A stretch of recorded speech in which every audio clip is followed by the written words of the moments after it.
G'day friends and fans, and welcome to Tabletop News. I'm your host, the author, David Applegate, author of the books The Boyhood Arcade, Power Games, Into the Ozmound, and The Erotic Tales from the Empire. Now, before I begin, I'd like to thank the sponsors, you, the viewing audience, who help make this channel possible, as well as my patrons. You can support the channel through the links in the description below. Now, all the links are going to be on my Patreon, YouTube, Rumble. I'm going to try and get Medium and some Substack up and running. I don't know why my email... I think there's a delay between verifying, but I'll start doing that because X ain't allowing, the whole shebang. Although, I'll try to post on X the links to all the bundles and that. So, without much further ado, we have, of course, my favourite site is the Bundle of Holding. I love the tabletop games. I see a tabletop game as a good weekend. And I really wish there were more players out there. But it is what it is. A lot of adults just don't have the time, I guess. But there's still a lot of people out there play. And I was working on a solo game where you can play you can play a decent campaign based on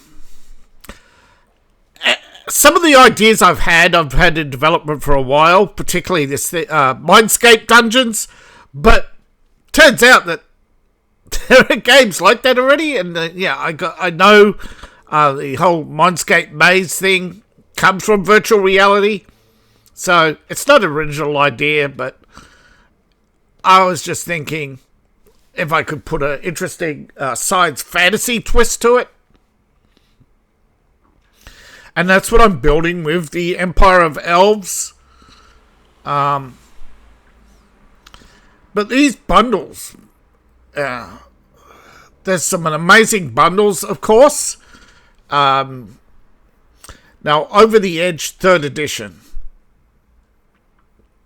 One price gets you the entire collection, $12.95. We're starting to see some reasonable price bundles again. Not that some of them aren't reasonable price when you look at the overall cost.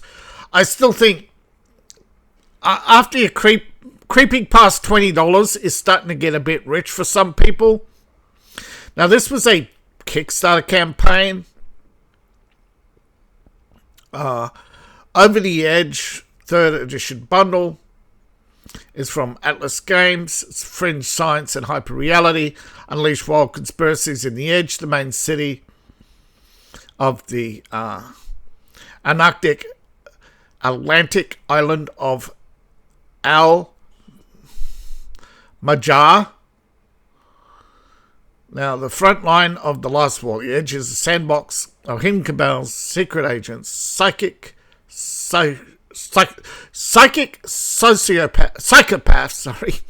evil spirits, curses, Akashic records, astral bodies, mind control satellites, and subtle alien invasions. These are things of William Burroughs, Philip K. Dick, and David Lynch. William Burroughs, I believe they're referring to the author of Tarzan, and the ill-fated, though once popular, John Carter of Mars. Though they shortened to John Carter, the insecurity of Disney and the failure of marketing. Now, John Carpenter was... Sorry. I think it was John Carpenter. I think others were meant to actually revive John Carter recently. I covered this a few years ago. There was a John Carter RPG brought out. They were meant to follow it up with a series. That never went anywhere. I think because Disney would not hand over the rights to this, and then wouldn't go into further development because it would compete with Star Wars. And I've often said this, and people have not proven me wrong, but think it's a little over the top. But I have suggested to people many times that from people I've spoken to who will not go on the record have said, at first it was Marshall Dillon. Then it wasn't, you can't compete with Bonanza. Then it was, you can't compete with, I forget the series at the time. It was short-lived, however. And then it was Star Wars. And then you couldn't compete with Star Wars. You couldn't compete with Aliens. There were certain genres that were pretty much licensed to an entire, basically, anything to do with swords and starships was George Lucas. Anything to do with alien horror monsters was Ridley Scott. James Cameron got his little eventually got his little corner with first the Terminator. And then this is the problem. Now, when you get into role-playing games, there's lots of competition. But rarely do any rise out of the to the levels of, say, Traveller or D&D. But this is a cult classic. It has a fan base. And I think if you are into Cthulhu and horror, you should give this a look. Now, this actually got a good response on its Kickstarter campaign. And this is a reimagined launch from its original creator. And anybody who knows anything about Philip K. Dick, he created a lot of stuff. So did William Burroughs. And David Lynch, he was great at reimagining things for such as his Dune adaptation.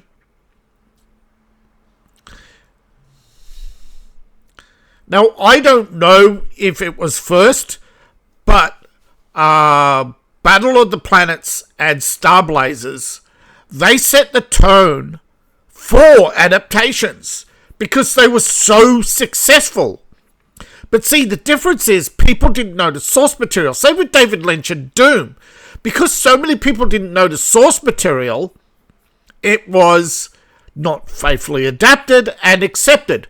Whereas people who knew, and if you go back to Star Wars, it was an adaptation. And I don't care, George, you don't deserve billions of dollars. You know, you've cost everybody money. Disney's cost everybody money, but at least some money was given to Kurosaka's family for George Lucas's adaptation of Hidden Fortress. But in reality, it's just because people didn't know the source material. So they didn't know it was an adaptation. People didn't know Star Blazers was an adaptation. People didn't know First Battle of the Planets was an adaptation. Astro Boy and others, I think, were more faithfully adapted. Over the years, some of the best material were adaptations, but people didn't know it. Now, this is what you would call a reimagined. Okay, this is a relaunch of its original material by the original creator. I know people don't like adaptations, but that's because more, let's say, pathetic adaptations, Netflix, like Cleopatra, Rome, and others have all been butchered by people who didn't know how to preserve what the fans liked. Particularly John Carter. Now, Burroughs was about high adventure, okay? It is a stumble from fight to fight with an overall arcing story. With Tarzan, it was the struggle of a man who for years abandoned in the jungle, struggling with his identity between his inheritance, his family, his people, and eventually he chooses his adopted family and to protect his jungles of Africa. It's a brilliant story. Now, I only bring that up because this has a brilliant story. And it has an intriguing story. And I've probably gone on way too much and should actually get to you what it contains. And of course, you have Over the Edge, the third edition rulebook. And it's a blend of weirdness, trouble, cults, conspiracies, colourful characters, cabals, secrets, cutting-edge technology, and cross-reality incursions.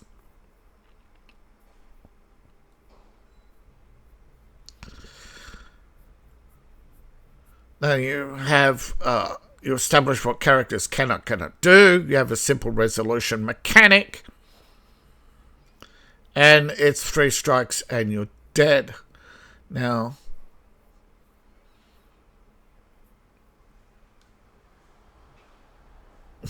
produced with a grant from Al Margaro to some task force visit the island today. Ha! Very nice piece of marketing there. Now we have some scenarios to get you started. These are welcoming you to the island, basically. These are story arcs that can be added to new or existing campaigns or played standalone. Now you have soundtracks. This is a little detail that some people add to role-playing these days. This is to give you theme music. This can help you set the mood. If you've got a good, decent enough MP3 player on your phone, you could. I don't know many people who buy MP3 players otherwise.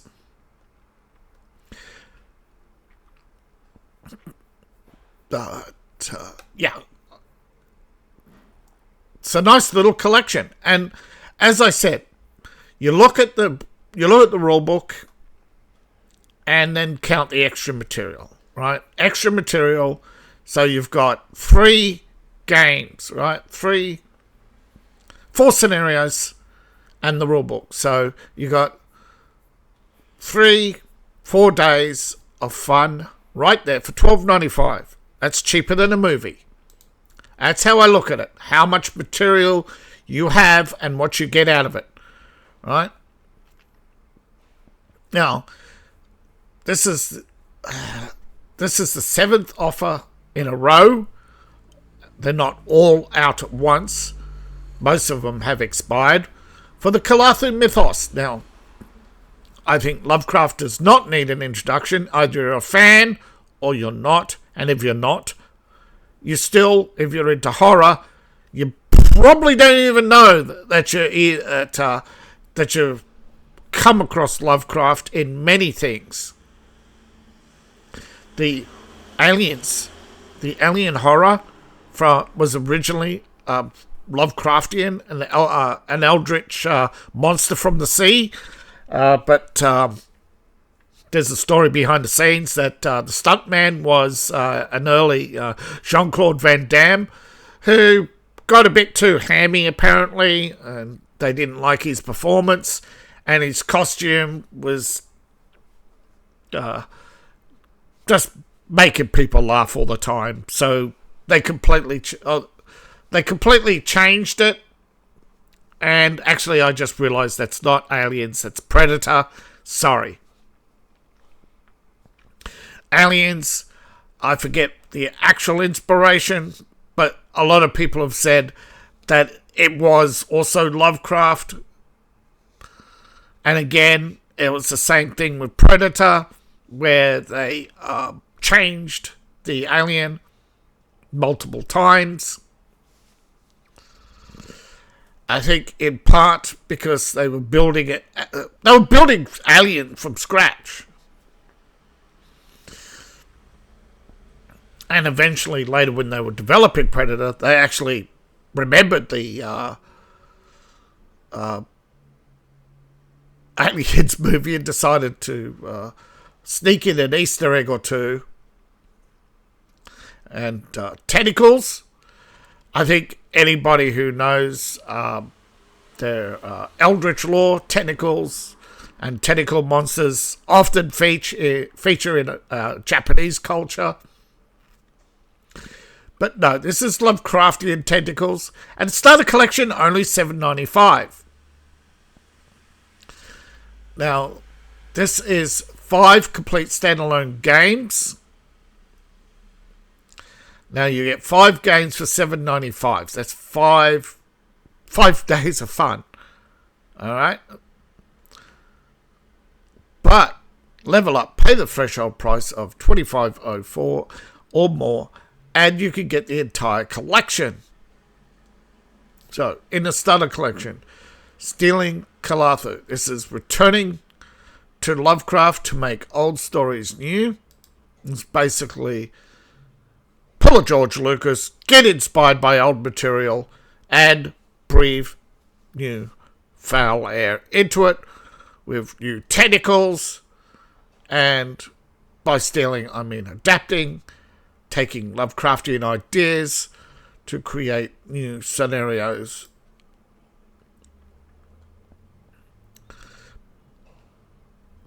Now, Far Horizons is a guide to cults. Every Lovecraft, 14 cults. Lots of fun tracking them down and sending them to whichever maker they worship. Worshippers of the voids, technologists who want to digitize their body, Control Alt Delete them, and also create your own. So 102 pages there of fun, and Eldritch Tales with 2 supplements. So you've got old school horror. Instead of dungeons, you have the 1920s with pulp archetypes. This is old school rules with insanity, spells, monsters, esoteric terms, and sinister artifacts. Now, you also got some referee screens and some reference sheets, and the official magazine for Eldritch Tales with secrets of Mythos Earth, history, inspiration, new game mechanics, world-building material, and a full Mythos scenario. So there's... yeah. But level up and you get an Eldritch horror game where you create the mystery at the table. Okay. This was featured before in a bundle of Tentacles from 2018. Now, it's a lesser storytelling game where you actually have 1 to 5 players sharing control of a single character who's investigating a terrible evil. And as the story progresses, you use play cards to to basically reveal, and you're creating in real time the game, and you as the players are responding as the character. So sometimes you're going to be the narrator, sometimes you're going to be the generator, sometimes you're going to be interpreting, building the mystery and solving the mystery, and you each write down your theories, you create your own clues, you're building the horrors. So this is a game within a game. Typically a scenario of about 2 hours, which is, out of 188 print and play cards. That's $20 for 5 people to outwit each other for 2 hours. I say bargain. And don't forget, that gives you also all the other material as well for a little bit, under the price of one book. Oh, Legacy of Cthulhu. This is prelude to the end. This is the end's going to happen. But how? How was life before the end? What was your life before the end of reality as you know it? Before the Dark Priest, Cultist Horrors, and Zoran Mondami took over the world. Ha! Come on, have a joke. Have a laugh. Alright, Rise of Relaya. I know some people actually tune out when I make a joke. I'm sorry if you're offended. That means I tickled your funny bone and you just are totally humorless. I mean,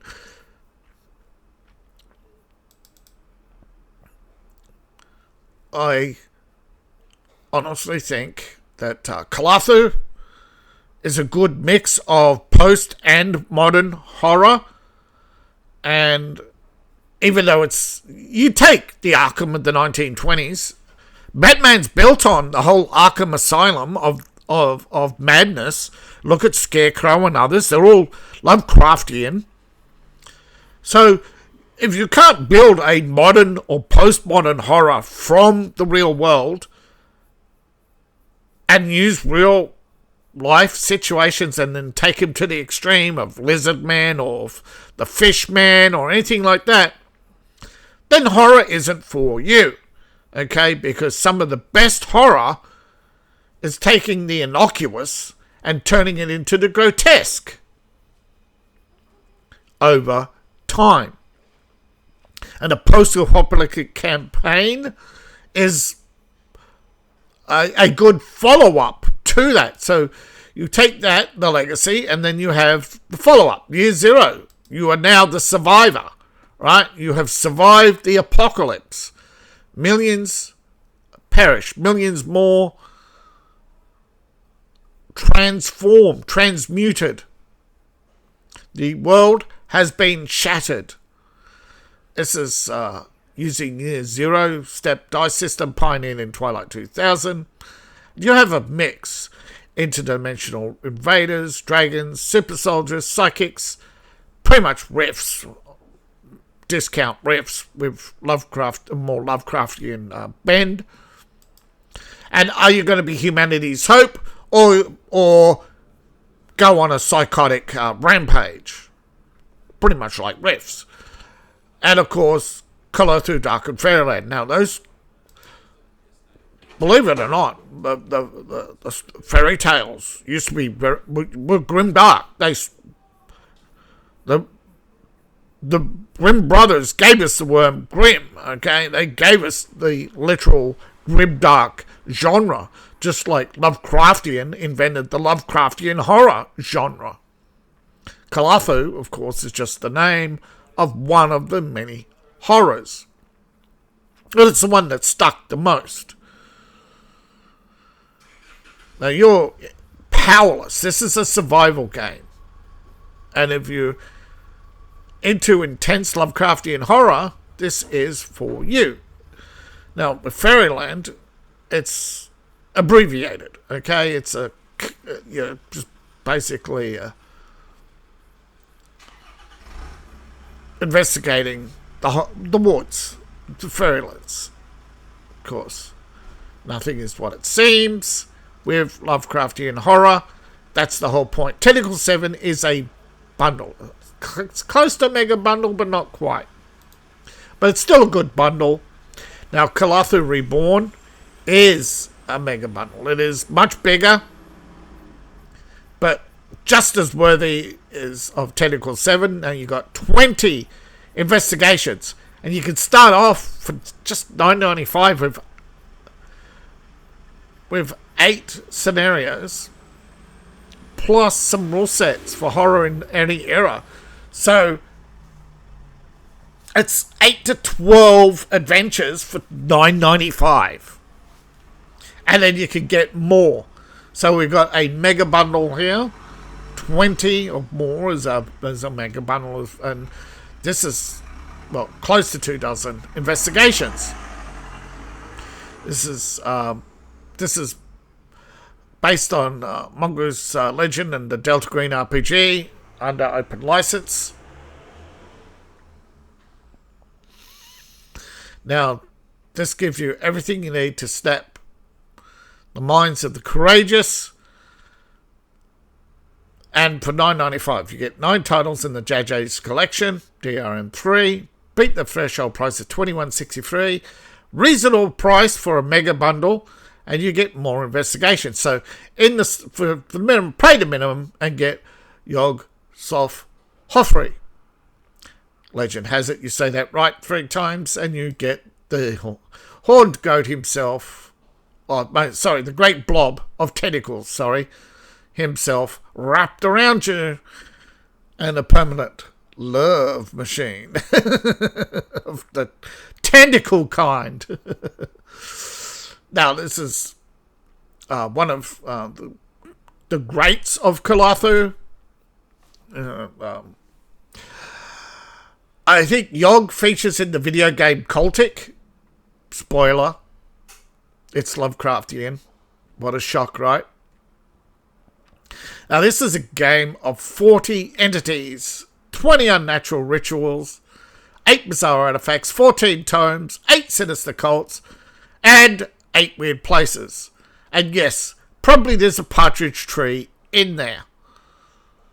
Don't ask where. Yog does not kiss and tell.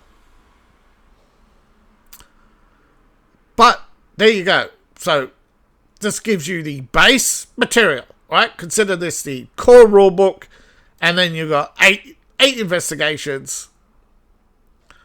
So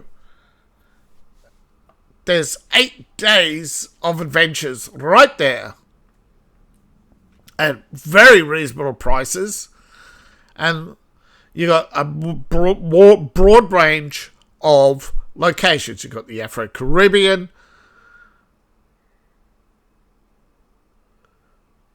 Bolton, which is just basically a white bread midtown, middle America. Arkham, 18th century, insanity, Lovecraft, straight out of Lovecraft. Then you've got the early turn of the century. Then you've got political intrigue around a tobacco company, spoilt milk, the lost Dutchman mines in the mountains, and then you've got, again, back to Arkham with disappearances of women. Now, these are rule sets that enable you to establish your own adventures. So this takes a little bit of work, but these are system reference documents that you could build your ancient Greece, ancient Rome, medieval, the Age of Sail, the Age of Revolutions, the Victorian era, World War One, the Jazz Age, World War Two, the Cold War, the Modern Age, and the future. So you've got a lot of work in basically over 1,000 pages. So you got 12 full-length rule sets. That gives you 12. So that's 4 dozen adventures, which you can pull out material from Yogg and the Jazz Age investigations. So you could pretty much take on Napoleon armies of the undead, investigate vampires in the Victorian era, track down Jack the Ripper, be Jack the Ripper. Lovecraft does not discriminate.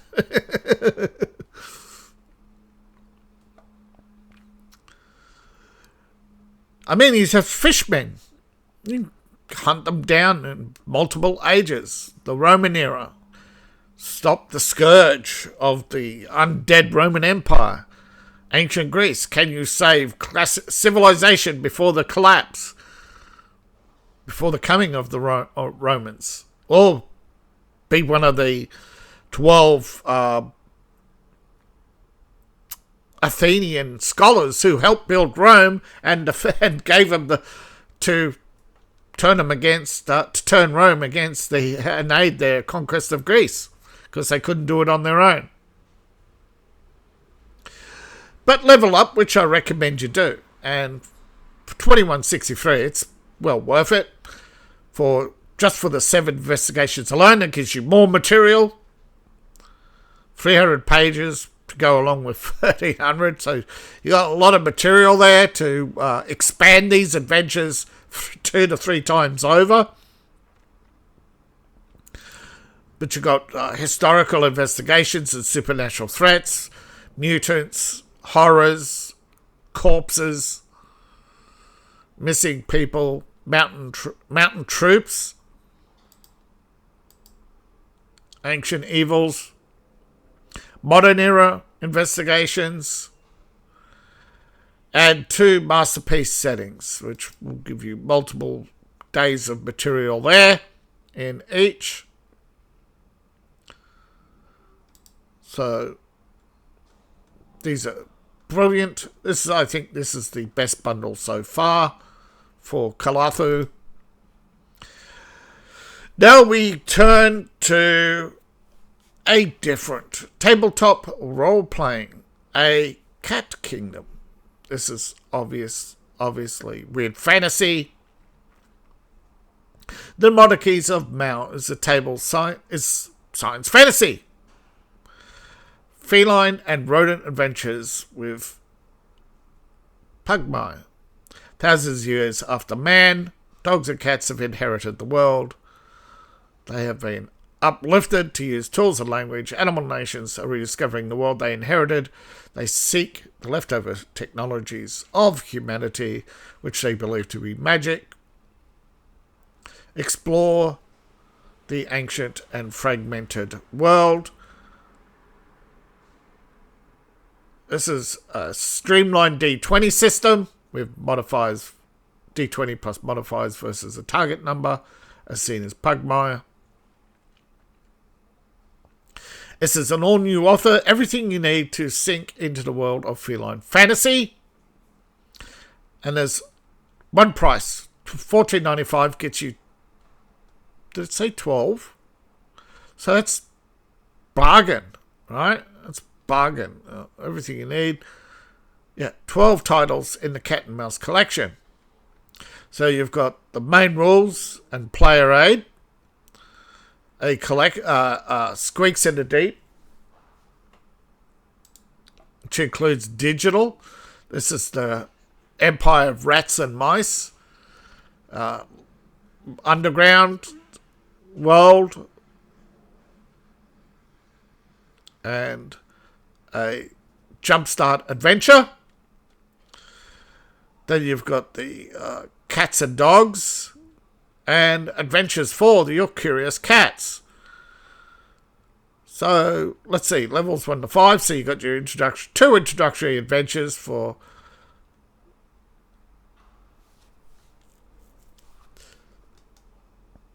that's brilliant, I think. But still, $14.95. It's brilliant. And you've got pretty much, I would say, 4 adventures. You got 1, 2. So you got to play. You got your basic adventure. Then you've got the cat playing as a dog or a cat. Then you've got exploring the underworld as a rat.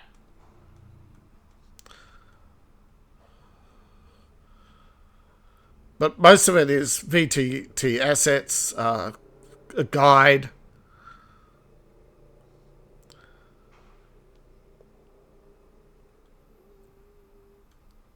Yeah. Still, well, I, of course, find this one also intriguing. Gothic horror, Ghastly Affair, 1995, 4 supplements and 4 location catalogues. It is about, I would say, 10 short games or 1 long game. This is a bit different from others. Although, this is set in the disastrous age of Marie Antoinette, Napoleon, and Lord Byron. Basically, the ghastly age of Europe. This is a couple of adventures. You're a demon hunter tracking the horrors of night. You can actually overlap this with Cthulhu and bring in a lot more material and turn the 4 ghastly supplements and locations into a Cthulhu campaign set across all 6 locations using material from the supplements to expand on these locations and using the outline of the Gothic romantic horror, pretty much romance your way through the French court. We shall ignore history and let's pretend all the women of Napoleon's court were over 18 and consenting adults and not go into the debate about history and what age was Marie Antoinette and others, because we are not certain. People have muddied the waters of history yet again with Napoleon, particularly the latest Napoleon biopic. Napoleon was depicted younger than he was, and Marie Antoinette wasn't really featured, and they really downplayed the paranoia, the horror, and the betrayal of the French Revolution, which gives you a brilliant backdrop as a British spy. Lord Byron, however, was a poet, but let's say you're a British spy to save the monarchy, root out the supernatural horrors, and eventually bring about the downfall of Napoleon. And you have a brilliant campaign right here. And basically, history is your backdrop. This is and for 1995, this brilliant campaign set over 6 locations.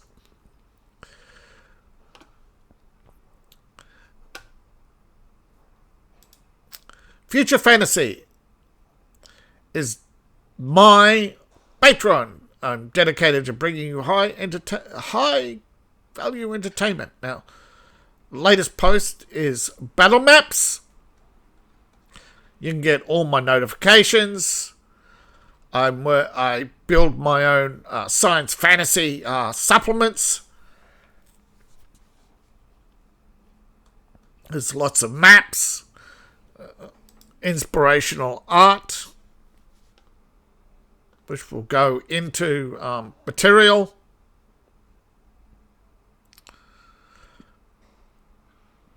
Starting from $1 a month. However, as a free member, you get a free battle map and all the notifications for my videos. Now, before The Witcher is butchered, well, it has been butchered, but they made it clear that they're going to reinvent The Witcher, and it's pretty much confirmed that they TV series wants to break from the games, and the games want to break from the lore, and well, The Witcher peaked, I think, at 3, and since then. So,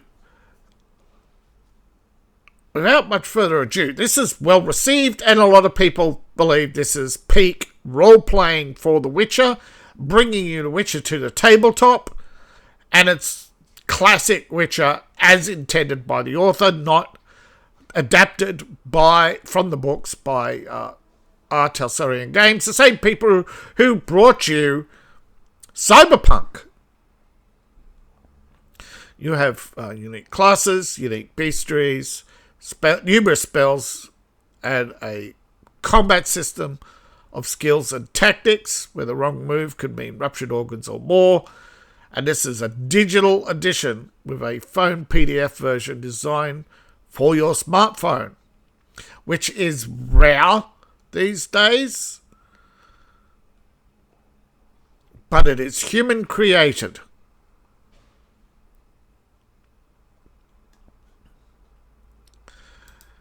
Now, another bestseller is Arkham Horror for D6. This is from Edge Studio. This is pretty much Dreams of Kingsport. Arkham Horror, this is the iconic town of Kingsport. This is Lovecraftian horror, though it's Arkham, which is an adaptation of the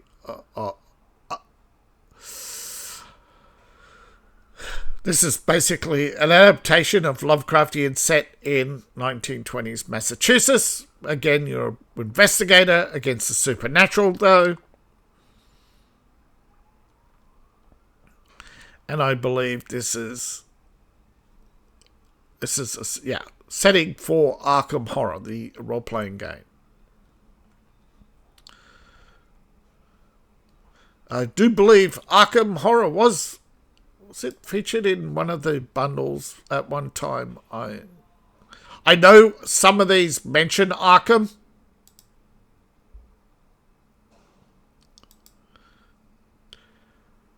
Yeah, I think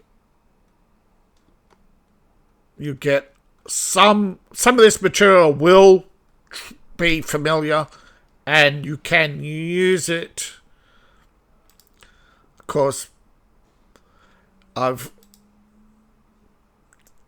featured before many times Thundercats on the belief that it was a coming soon, which it was meant to be and still listed as after, and so was Apocalypse World Burned Over. Now, RPG news has grown, and there's a lot of supplements. Now we've got various releases from various games. So we have Mythic Carpathia from Free League Publishing for the Vassin system. This is a hardcover supplement. Strange Horrors of Eastern Europe. Infamous Baba Yaga and more, and the City of Prague. Veil of the Failed and Fallen by Wicked Clever. This is a system powered by the Apocalypse. This is a hardcore rulebook. You're on a quest to defeat evil. Nimble RPGs, a box set of rules, cards. There's 3 hardcover books in the rule set. Spell cards, magical item cards, storage boxes for your cards, 5-panel GM screen, holographic sticker, 6 pre-generated PCs, and various other rule spells and optional rules, new classes, subclasses, etc. Again, this is a complete D20 fantasy, not a setting. This is standalone. Now, Path of Aram Thoreau is, again, it's a D20 fantasy for one GM and one player. It's a hardcore rulebook. You set out on a journey to prove yourself, hone your skills, craft a legend in the proto-Celtic continent of Astarian with various starting paths. Again, this is standalone. Book of Blades. This is for the Tales of Variant system. This is a supplement giving you new combat options, and new classes, single combat, mat wrestling, mounted, and more. Now, Dragon's Due is for D20, Dungeons and Dragons 2024. So this is the 25th. Sorry, this is the 2025 edition. So this is a upgrade / supplement to bring magic of cooking into games with more classes, etc. Thunder Road RPG for Polymorph. It is a rulebook. This is a action, and basically, as it suggests by the cover, this is it looks like it is a unlicensed Road Warrior. I believe that's what Mad Max was released in America as originally. I think a lot of people know it as Road Warrior. But yeah, this is your Thunder Road. This is definitely Car Wars on steroids. Now, an interesting one, again, standalone, is D20 Light. Standalone Miami 86. Unlicensed Miami Vice with inspirations from Scarface, Grand Theft Auto Vice City. Solo play optional. Now this is Powered by Apocalypse is getting more and more popular these days. A lot of new material is coming out all the time. I know people still like D&D, but we have to admit that it is a shrinking audience. I'm not saying that the 5th edition is bad or good. I'm just saying it's upsetting the hardcore players who have a fundamental belief that they've taken the adventure out of the adventure gaming. And that the Saturday morning cartoon aspect of knowing who the bad guy is, rather than, a setting where you could have a beholder as the mayor, and they get upset over that. I'm sorry if that upsets you. I don't think a beholder as mayor is actually woke. They introduced the concept a long time ago of the good drow, which is actually based on the Trow, from the Scottish mythology. Uncredited, of course, although later they did mention that. In passing, I think. D&D has upset a lot of people for a lot of reasons over the years. Do you know what's the most upsetting? I think people haven't put their really finger on what's upset them. One is price. 2 is the oversupply. Instead of spacing one supplement, having one core rulebook a year at most, one supplement book a year at most. So if they're going to update a rulebook or produce a new castle guide or a new whatever, that's it. They don't produce 4 and then nothing. And then they produce a bunch of fighter guides and other guides and then nothing. It should have been spaced out over 10 years. That way people couldn't afford half the material, and stores were closing because they would stock up on material and then they'd have shelves full of material for months not moving. Because people would get very disheartened very quickly, and a lot of the material was Hi, pay $24 for a $12 book. I'm sorry, but that's the reality. Okay? A lot of people believed when it was taken over by Wizards of the Coast that they just got greedy, and it's been a long, slow decline since then. And it's just, most of the people won't admit it, but it's not wokeness, it's just the greed, it's the prices. I think this is why Bundle Holding and other bundle... There are other bundle sites.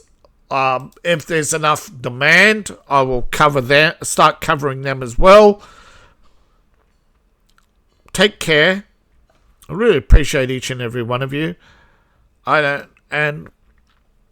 do. Thank you for watching. A lot of people don't watch all the way through. A lot of times people skip. I understand.